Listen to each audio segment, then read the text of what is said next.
After 15 years of marriage, you develop a sixth sense about your spouse. I could tell something was off with Margaret about 3 months ago. The signs were subtle at first, hushed phone calls that ended abruptly when I entered the room, late nights working. And a password suddenly appearing on her phone that I tried to convince myself I was being paranoid. Margaret and I had built a good life together, a beautiful colonial in the suburbs, 2 kids in middle school and respectable careers. I'm a financial advisor and she's a corporate attorney. We weren't millionaires, but we'd accumulated a decent nest egg, healthy retirement accounts, some investment properties, and a stock portfolio I'd carefully cultivated. The breaking point came when I found a business card for a divorce attorney tucked into her planner. My stomach dropped that I wasn't ready to confront her, not yet, but I needed to protect myself. I know how divorces go in my state. I've seen too many clients, mostly men, get absolutely gutted financially. The thought of Margaret's attorney circling my assets like a vulture made me sick. We'd built our wealth together, but I'd been the primary breadwinner while she established her career. I developed a plan that I wasn't going to hide assets. That's illegal and frankly stupid, but I could reorganize things to ensure fairness. First, I transferred some of our joint investments into my children's college funds. This wasn't nefarious. These were legitimate educational trusts that would benefit our kids regardless of our marital status. Next, I paid off some outstanding debts, the remainder of my car loan, a personal loan from my brother, and a chunk of our mortgage. Better to reduce liabilities than have liquid cash that could be divided. I also invested in my business, something I'd been putting off. New office equipment, prepaying our lease for a year, and hiring additional staff. These were all legitimate business expenses that would benefit me long term. Throughout all this, Margaret remained distant, coming home late and leaving early. She rarely asked about finances. She trusted me completely with our money, which now felt like both a blessing and a betrayal. 2 weeks after I found the attorney's card, I came home early from work with a knot in my stomach. I'd finally gathered the courage to confront her. I rehearsed what I would say, that I knew about her plans, that I felt betrayed, but that I was willing to discuss a fair settlement. When I pulled into our driveway, there was an unfamiliar car parked there, sleek, expensive, definitely not something one of our friends would drive. I sat in my car for a moment, heart pounding. Was this her attorney? Had she brought them to our home? I entered quietly through the garage and heard Margaret's voice from the living room, animated in a way I hadn't heard in months. I took a deep breath and walked in. I steeled myself and walked into the living room, expecting to find Margaret with her divorce attorney. Instead, I found her sitting across from an older gentleman in an expensive suit, papers spread across our coffee table. "David, you're home early," Margaret said, clearly surprised but not upset.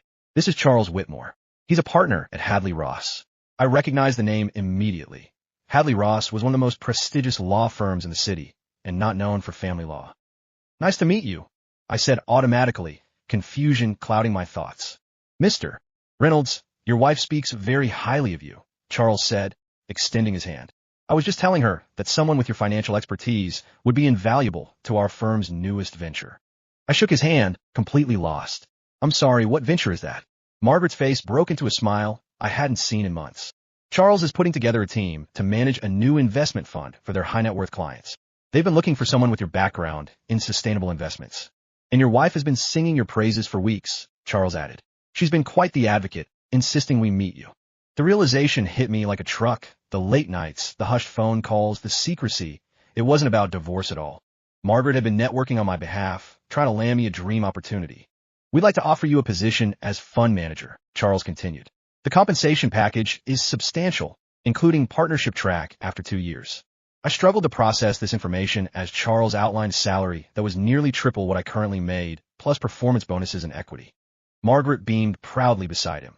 After Charles left, promising to send the formal offer letter the next day, I faced my wife with a mix of relief and shame. "You've been working on this for months?" I asked. Margaret nodded. "I knew you were getting frustrated at your current firm. When I met Charles at that charity gala, the night you couldn't attend, we got talking about sustainable investing, and I mentioned your work. One thing led to another. But the divorce attorney's card," I said weakly, her brow furrowed. "What card?" I retrieved it from my wallet, where I'd been keeping it as evidence. She took one look and burst out laughing. "David, that's Janine Peters. She's not a divorce attorney. She handles corporate restructuring. Charles introduced us because I mentioned wanting to rework my department at the firm. I've been consulting with her about internal politics." The weight of my misunderstanding crashed down on me. All my suspicions, my secretive financial maneuvering, my sleepless nights, all based on a complete misreading of the situation. "There's something else," Margaret said, suddenly looking nervous. "I wanted this job to come through for you because, well, I'm pregnant." Prepared for the worst. My jaw dropped. After years of trying for a third child and eventually giving up, this news was unfathomable. "But you've been so distant," I stammered. "Morning sickness," she said with a weak smile. Plus, I didn't want to tell you until I was past the first trimester, given what happened last time. The doctor confirmed yesterday that everything looks good.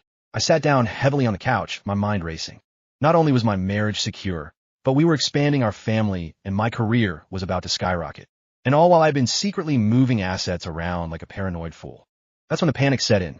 What would Margaret think when she discovered what I'd done? I spent a sleepless night beside my peacefully snoring wife, who had no idea of the financial restructuring I'd undertaken.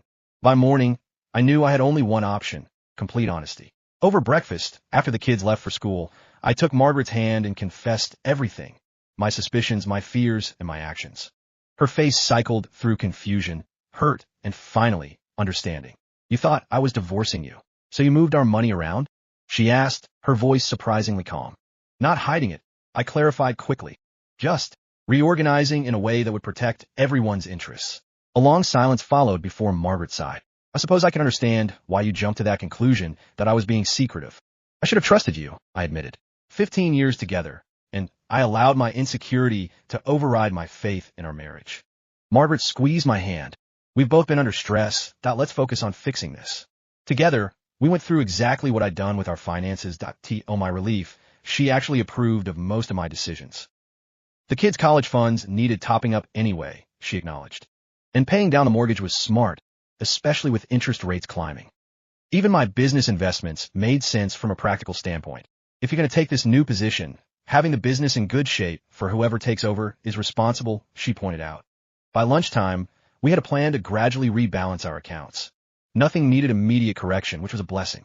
I promised complete transparency going forward, and Margaret committed to better communication about her own projects and concerns.